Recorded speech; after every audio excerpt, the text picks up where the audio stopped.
this is the thing, like Sesame Street, of course, and don't make me go off on dirty hippies again, Mandy, but Sesame Street is the utopia of dirty, filthy hippies. Jim Henson was one. His friends are all dirty hippies. Frank Oz? Frank Oz, yeah. Do you know what Kermit the Frog said at Jim Henson's funeral, John? What do you say? Nothing. Because Jim Henson was the voice, you know. He didn't say anything. Is that sad or is that touching? I don't know anymore. He said 0. He said nothing, right? So here's the whole thing about Sesame Street.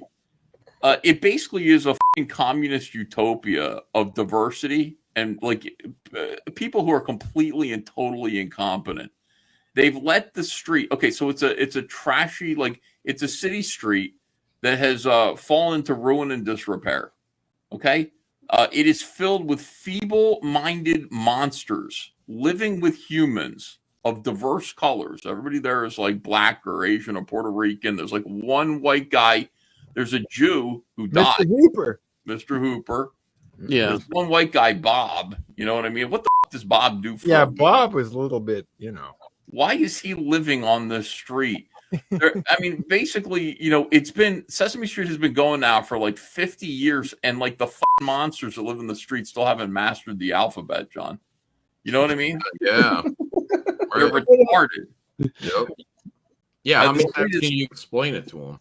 It is filthy. I mean, listen, the only reason Oscar lives there is because there's like a garbage strike. Like, why hasn't he been carried away yet? Like, he's out in the garbage. Why has he not been taken away for 40 years? That's true. I never thought of that. That's a good point. How does he avoid that? The street is retarded. Like if you look at it, like what is the business? So you got Mr. Hooper's grocery store. He's a Jew. He's he's got the only business there that's taking money from people. Like everybody's going there because the other guy is Gordon. Gordon is was it Gordon? No, David. David is a black guy and he runs a fucking manual typewriter repair shop.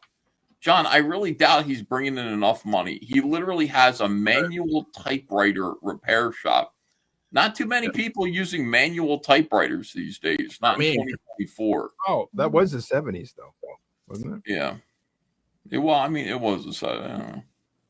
The whole show was like a nightmare. It stinks. That's like a nightmare. What about Mr. Snuffleupagus? Yeah, they're hallucinating this elephant. Yeah, this giant elephant creature. All on fucking drugs. I don't understand this. He's a figment of Big Bird's imagination. Does anyone at first Big Bird? Well, you know what? They had to change that, Shane, and the reason why they changed it was because here's why. Because Big Bird was going to the adults, he was saying, there's this elephant. And the adults were like, yeah, sure, kid.